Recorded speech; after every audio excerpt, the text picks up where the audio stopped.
After reading this module, we shall be able to define economic environment, understand the various elements of economic environment of a country, appreciate the importance of broader concepts of economic development such as the Human Development Index, know the economic systems prevalent in the world, and understand the meaning of economic risk and its implications for international business.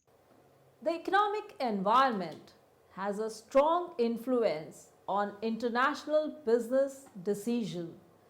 Global economy refers to an integrated world economy with unrestricted and free movement of goods, services, and labor transnationally. It is characterized as a world economy with a unified market for all goods produced across the world. It thus gives domestic producers an opportunity to expand and raise capacity according to global demand. An international manager has to be aware of the economic systems that prevail in a foreign country before entering into it.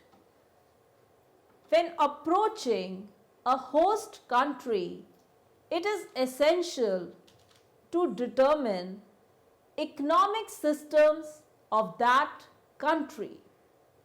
This can determine the economic success of a company in that country because some economic systems value individual goals better than the collective goals and vice versa. This tendency can create environments where one type of business can be more welcomed than another. Although there are different types of economic systems around the world, such as centrally planned economy, market economy, countries that lean more towards a free market economic systems have proven to be working better. The economic conditions of any country fluctuate regularly. The economic systems are a means of understanding the economic environment of any country. The economic systems are of three types, which explains whether the business are privately owned, government owned, or there is a combination of private and government ownership. The three economic systems are market based economy, centrally planned economy, and mixed economy or allocation. Market based economy. In market economy, also called capitalism, all production functions are privately owned.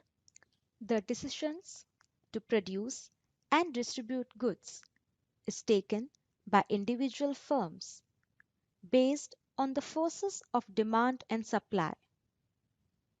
Consumers are sovereign and they play an important role in deciding what the producers should produce and supply. Prices of the products are determined by the forces of demand and supply. The means and factors of production are owned by individuals and firms and they behave according to the marketing forces. The firms are quite free to take economic decisions. The system of capitalism stresses the philosophy of individualism, believing in private ownership of all agents of production, in private sharing of distribution processes that determine the functional rewards of each participant, lesser governmental restrictions, and in the individual expression of consumer choice through a free marketplace. For example, United States of America, Western Europe, Japan. Centrally planned economy. In a centrally planned economy, also called socialism, planning is a must and decisions regarding production and distribution of goods is taken by the central authority, depending upon the fulfillment of a particular economic, social, and political objective. The government designs the investment and coordinates the activities of the different economic sectors. Decisions related to all economic activities, what to produce, how to price, etc., are determined by the central government. In a pure centrally planned economy, the tools of production are organized, managed, and owned by the government, with the benefits accruing to the public. The objective of this type of system is consistent with the collective ideology. It is for government to own and run business for the good of the society. Consumer sovereignty does not exist in this system as the consumption pattern is dictated by the state, as the government considers itself a better judge of resource allocation than the citizens. Examples of centrally planned economy are Hungary, Poland, USSR, and China. Mixed economy or allocation. Between the two extremes is the concept of mixed economy, which falls between a market economy and a centrally planned economy. As Keegan has said, there are no pure market or command allocation systems among the world economies. All are mixed in nature. This kind of system is found in India, Sweden, Italy, and France. Mixed economies have both private sector and public sector existing together. The economic setup under this philosophy is split into three parts. First, sectors in which both production and distribution are entirely managed and controlled by the state, to the complete exclusion of private enterprises. Second, sectors in which state and private enterprise jointly participate in production as well as distribution. And third, sectors in which private enterprises have complete access, subject only to the general control and regulation of the state. The nature of doing business with these different sets of countries is different. For example, in case of China, which is a centrally planned economy, CPE, the government has demarcated an area known as Special Economic Zone where private initiatives are allowed. Whereas in case of USA, which is an advocate for free market economy, some economic activities are owned and regulated by government. Let us now discuss the various elements of economic environment of a country. International managers use different economic measures to assess a country's level of performance and potential.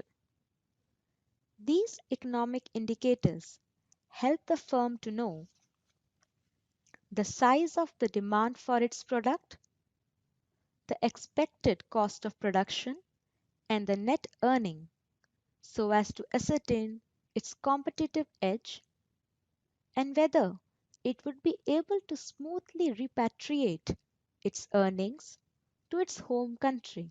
Managers focus on the monetary value of the total flow of goods and services in the economy of a nation. Further, they focus on issues like growth rates, income distribution, inflation, unemployment, wages, productivity, debt, and the balance of payments. Let us examine these factors one by one. Gross national income. It measures the income generated both by total domestic production as well as the international production activities of national companies. GNI is the market value of final goods and services produced by domestically owned factors of production. GNI is the broadest measure of economic activity for a country. An essential part of GNI is the gross domestic product known as GDP, which includes the total value of all goods and services produced within a nation's borders over 1 year, no matter whether domestic or foreign owned companies make the product. Thus, trucks made by Ford and Toyota in the United States would be counted in the US GDP. Gross national product is a better indicator of potential than GDP, whereas the GDP, which includes more than product. World GNP figures reveal the concentration of wealth in the three nations, the USA, Japan, and the Western Europe, whereas Africa trails far behind. Per capita income is the average national income of the residents of a country. A widely used method of classification of the economics is on the basis of per capita income or gross national income GNI per capita recommended by the World Bank. These economies are classified as low income, lower middle income, upper middle income, higher income, OECD and other higher income countries. The lower income or lower middle income and upper middle income countries are called developing countries and rest are developed nations. While evaluating markets, it is wise for international managers to consider individual product areas also. For example, Belgium's GNP is better than India's, but India's consumption of steel is 3 times more than that of Belgium. Income is the most important variable affecting marketing potential. Markets are not markets without money to spend. Interestingly, there is an inverse correlation between GNP per capita and income elasticity of demand for food. Asia has a 0.9 income elasticity of demand, whereas USA has 0.16. The distribution of income is very uneven. In Kenya, the lowest 20% of the population receive less than 3% of national resources. This bimodal distribution of income means businessmen must analyze two economies in a country. Per capita judges a country's level of economic development and its degree of modernization and progress in health, education, and welfare. Half of the world's population lives with an average per capita income of only 270 US dollars. Per capita is usually reflected in US dollars and is only valid for comparison if exchange rates are equal. Exchange rates reflect international goods and services in a country but not domestic consumption. Another limitation of per capita measures is the lack of comparability with the figures themselves. The US budget contains food, clothing, and shelter. In many of the less developed nations, these items may be largely self provided and therefore not reflected in national income tables.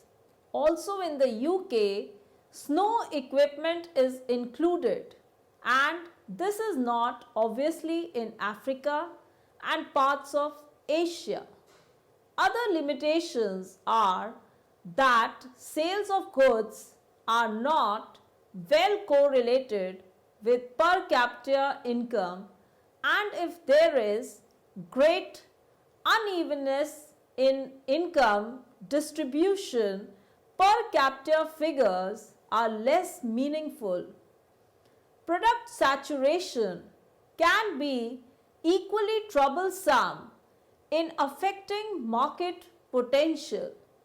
A vacuum cleaner in the Netherlands has a 95% household penetration rate but only 7% in Italy. Let's now discuss the Human Development Index as a measure.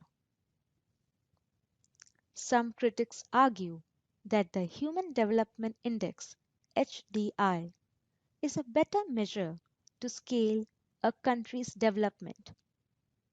The United Nations has translated its view into the Human Development Report, and its principal indicator, the Human Development Index. Human Development Index (HDI) measures the average achievements in a country in three dimensions: longevity, as measured by the life expectancy at birth; knowledge, as measured by the adult literacy rate and the combined primary, secondary, and tertiary cross enrollment ratio; and standard of living, as measured by the gross national income per capita expressed in PPP for US dollars. The latest Human Development Report was released on 2nd November 2011 and compiled on the basis of estimates for 2011. It covers 185 member states of the United Nations out of 193, along with Hong Kong, of the People's Republic of China, and the Palestinian territories. 8 UN member states are not included because of lack of data. The average HDI of regions of the world and groups of countries are also included for comparison. The Human Development Index is a comparative measure of life expectancy, literacy, education, standards of living, and quality of life for countries worldwide. It is a standard means of measuring well being, especially child welfare. It is used to distinguish whether the country is a developed, a developing, or an underdeveloped country, and also to measure the impact of economic policies on the quality of life. The index was developed in 1990 by the Pakistani economist Mahbub ul Haq and Indian economist Amartya Sen. Countries fall into four broad human development categories, each of which comprises 47 countries. Very high human development, medium human development, and low human development. Because of the new methodology adopted since the 2010 Human Development Report, the new reported HDI figures appear lower than the HDI figures in previous reports. From 2007 to 2010, the first category was referred to as developed countries, and the last three are all grouped in developing countries. The original high human development category has been split into two as above in the report for 2007. Some older groupings, high or medium or lower income countries, have been removed that were based on the gross domestic product in purchasing power parity, that is PPP, per capita, and have been replaced by another index based on gross national income, that is GNI, in purchasing power parity per capita. The country with the largest decrease in HDI since 1998 is Zimbabwe, falling from 0.514 in 1998 to 0.14 in 2010. The country with the largest decrease since 2009 is Cape Verde, which decreased by 0.17.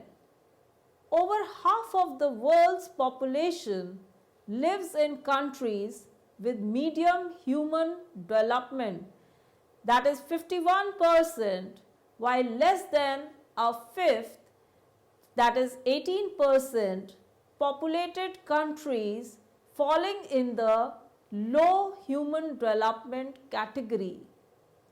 Countries with high development, that is very high human development, account for slightly less than a third of world's total population, that is 30%. Next factor is purchasing power parity PPP. The purchasing power parity is a theory which states that the exchange rates between currencies are in equilibrium when their purchasing power is the same in each of the two countries. This means that the exchange rate between two countries should be equal to the ratio of the two countries' price level of a fixed basket of goods and services. When a country's domestic price level is increasing, that is, a country experiences inflation, that country's exchange rate must depreciate in order to return to purchasing power parity, a theory which states that the exchange rate between one currency and another is in equilibrium when their domestic purchasing powers at that rate of exchange are equivalent. In, in short, what this means is that a bundle of goods should cost the same in Canada and the United States once the exchange rate is taken into account. The next factor is economic stability and inflation. When an international businessman considers doing business in another country, it is important to be knowledgeable about the stability of its economic system.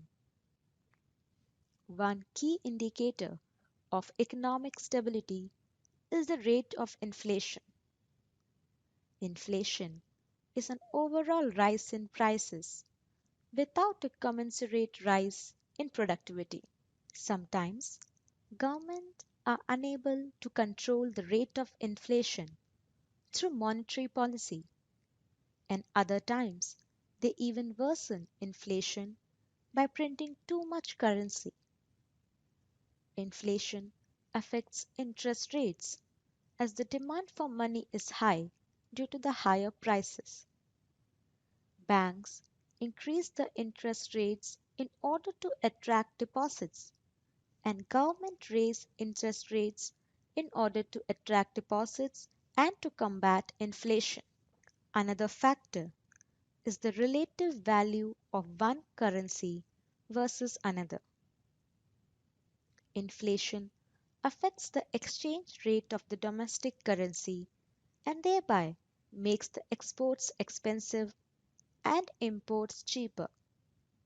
For example, when the currency of the other country devaluates relative to our own currency, it would be an advantage for us if we produce in the other country and sell at home. If currency values fluctuate dramatically and rapidly, it is very difficult to plan. The International Monetary Fund (IMF) has been established to monitor the exchange rates among the currencies, and it intervenes when there is a currency crisis. For example, the IMF intervened into Argentina when the ARS peso experienced runaway inflation. Another factor is economic development. Economic development differs widely among the countries and regions of the world. Countries can be categorized as either developing or developed.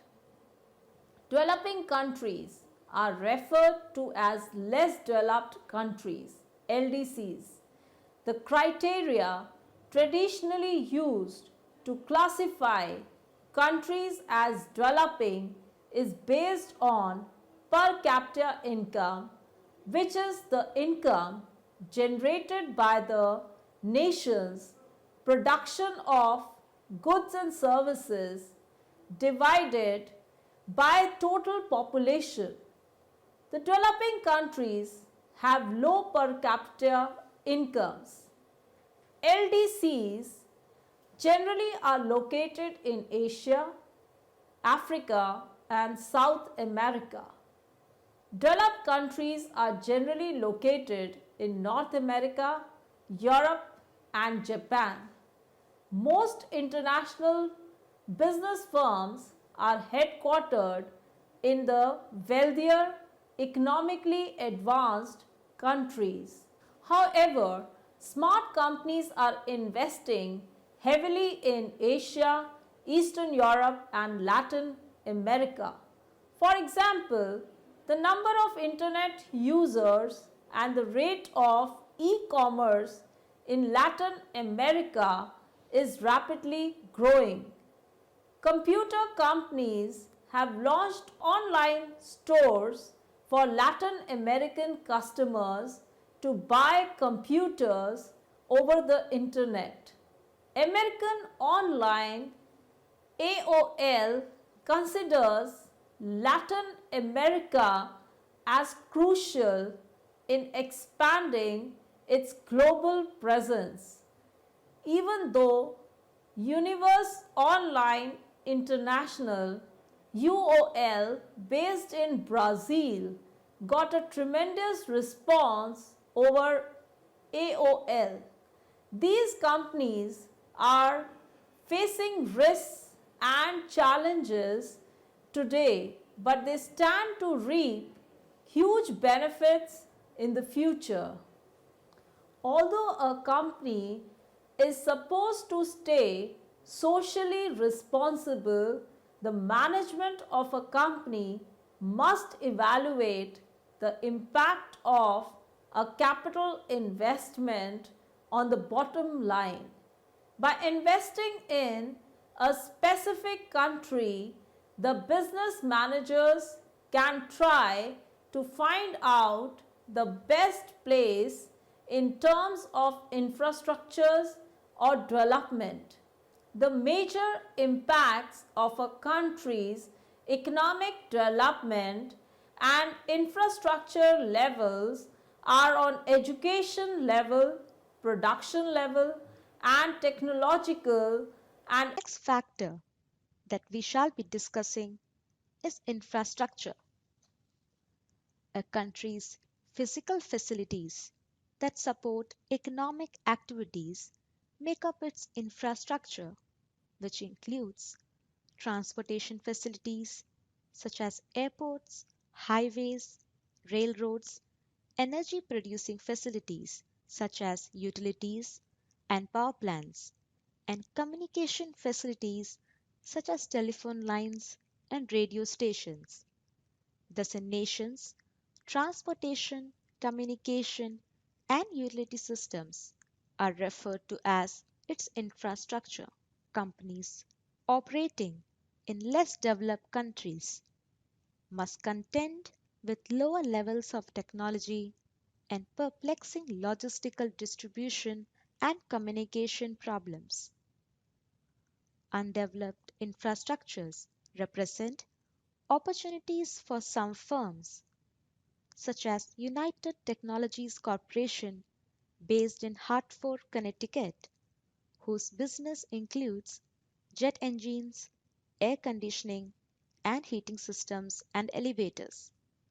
In the past, it used to be imperative to have the persons who were working on the same project in the neighboring cubicles.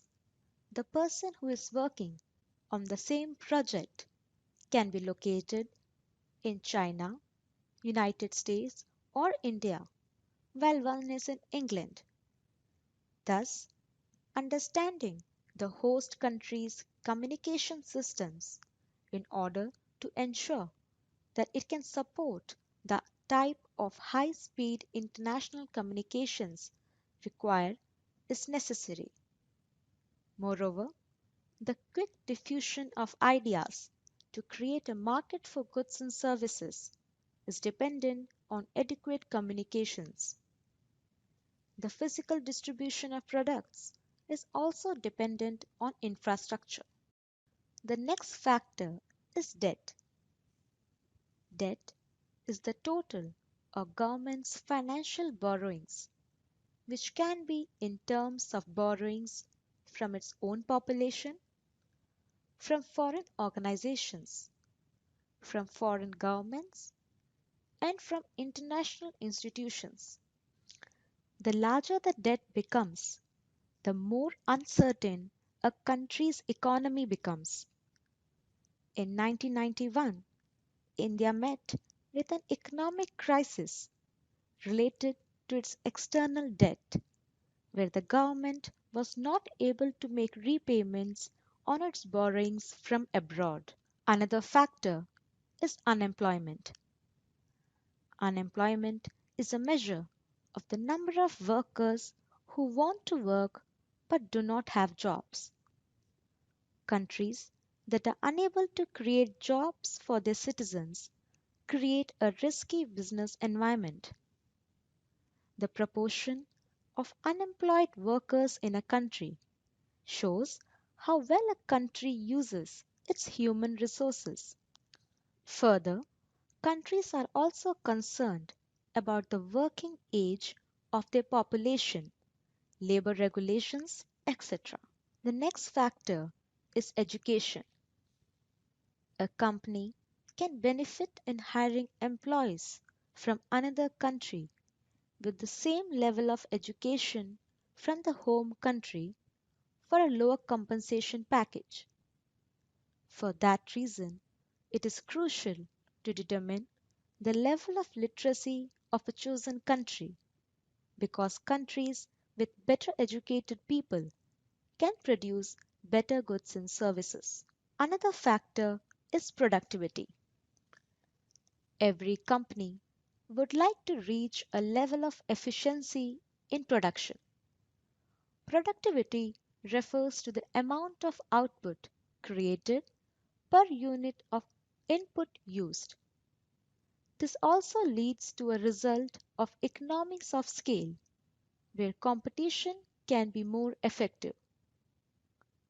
This can be possible by having a better educated workforce that can help to achieve the level of efficiency. The level of performance has reversed the productivity differential between the workers in the richer countries versus those in emerging economies. And the last factor impacting the economic environment of a country is balance of payments. This is the measure of all economic transactions between one nation and another.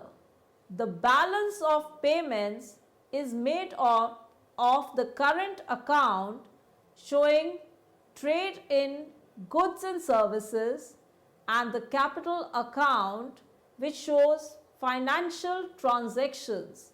The balance of payments account helps international managers to select the location of supply of foreign markets and the selection of markets.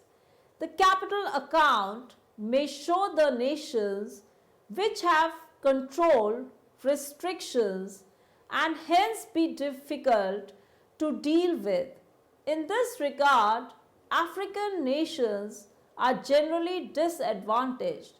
Managers use the balance of payments to assess a country's economic stability. For example, a deficit in merchandise trade means the supply of that country's currency is increasing throughout the world given that its consumers are using it to buy the imports that then can cause a trade deficit.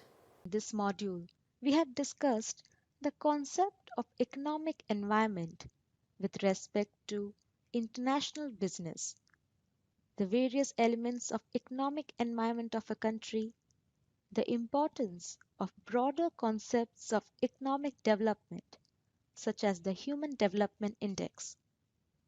We have also discussed the economic systems prevalent in the world.